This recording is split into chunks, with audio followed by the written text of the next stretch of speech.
Assalamualaikum warahmatullahi wabarakatuh. Saya Vina Febrianti, NIM E201920084. Saya di sini akan menanggapi penjelasan dari materi yang sebelumnya telah dijelaskan oleh Bapak Abdul Wadud Nafis sebagai dosen pengampu ekonomi makro Islam, yaitu tentang ekonomi tertutup tanpa kebijakan pemerintah. Yang pertama, pengertian ekonomi dua sektor. Perekonomian dua sektor adalah perekonomian yang terdiri dari sektor rumah tangga dan perusahaan, merupakan bentuk yang paling sederhana dari analisis makroekonomi mengenai penentuan tingkat kegiatan ekonomi suatu negara. Kemudian, aliran pendapatan dalam perekonomian dua sektor. Yang pertama, sektor perusahaan menggunakan faktor-faktor produksi yang dimiliki rumah tangga. Yang kedua, sebagian besar pendapatan yang diterima rumah tangga akan digunakan untuk konsumsi, yaitu membeli barang dan jasa yang dihasilkan oleh sektor suatu perusahaan.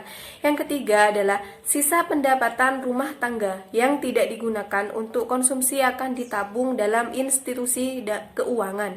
Yang keempat adalah pengusaha yang ingin melakukan investasi akan meminjam tabungan rumah tangga yang dikumpulkan oleh institusi-institusi keuangan. Kemudian selanjutnya adalah tentang kecondongan mengkonsumsi. Yang pertama adalah tentang kecondongan mengkonsumsi marginal atau MPC.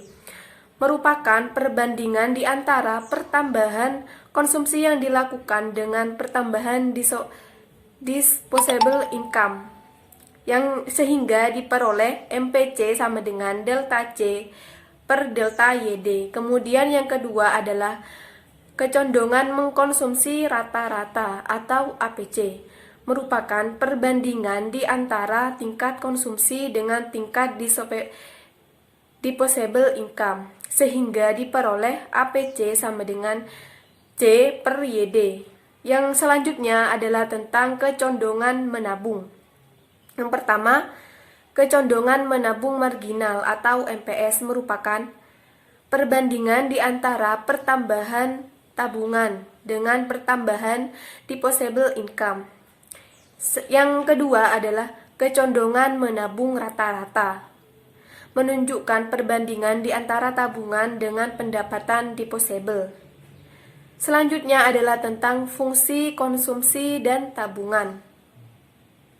Fungsi konsumsi yaitu suatu fungsi yang menggambarkan sifat hubungan antara tingkat konsumsi rumah tangga dalam perekonomian dengan pendapatan nasional. Fungsinya adalah C sama dengan A plus BY. C sama dengan A plus BYD, di mana A sama dengan konsumsi rumah tangga saat pendapatan nasional sama dengan 0. B sama dengan MPC. Kemudian selanjutnya adalah tentang investasi.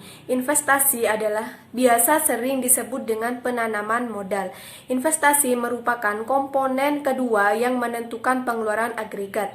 Investasi merupakan pengeluaran atau perbelanjaan penanaman modal atau perusahaan untuk membeli barang-barang modal dan perlengkapan produksi untuk menambah kemampuan produksi barang dan jasa yang tersedia dalam perekonomian.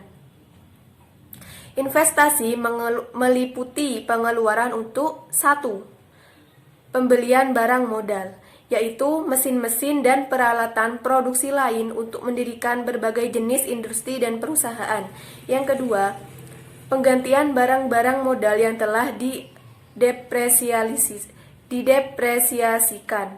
Yang ketiga, pengeluaran untuk bangunan, kantor, pabrik, dan lain-lain. Yang keempat adalah pertambahan nilai stok barang-barang yang belum terjual. Kemudian selanjutnya adalah faktor dari penentu investasi. Ada 6 faktor dalam penentu investasi. Yang pertama, tingkat keuntungan yang diramalkan akan diperoleh. Yang kedua, suku bunga. Yang ketiga, ramalan mengenai keadaan ekonomi di masa depan. Yang keempat, kemajuan teknologi. Yang kelima, tingkat pendapatan nasional dan perubahannya. Dan yang keenam atau yang terakhir adalah keuntungan yang diperoleh oleh perusahaan-perusahaan. Selanjutnya adalah tentang fungsi investasi. Fungsi investasi di sini adalah untuk menunjukkan hubungan antara tingkat investasi dan tingkat pendapatan nasional. 1. Fungsi investasi otonomi merupakan investasi yang besarnya tetap atau jenis investasi yang tidak terpengaruh dengan besarnya pendapatan. Yang kedua, investasi terpengaruh merupakan investasi yang besarnya dipengaruhi oleh besarnya pendapatan nasional. Semakin tinggi pendapatan nasionalnya, semakin tinggi investasinya. Kemudian materi yang terakhir adalah tentang keseimbangan perekonomian negara. Dalam perekonomian, dua sektor keseimbangan perekonomian negara tercapai apabila yang pertama, ketika pendapatan nasional sama dengan konsumsi dan investasi, sehingga diperoleh Y sama dengan C plus I. Yang kedua, keseimbangan perekonomian negara dapat tercapai apabila investasi sama dengan tabungan, sehingga diperoleh I sama dengan S. Demikian pemaparan video dan tanggapan dari saya. Terima kasih. Wassalamualaikum warahmatullahi wabarakatuh.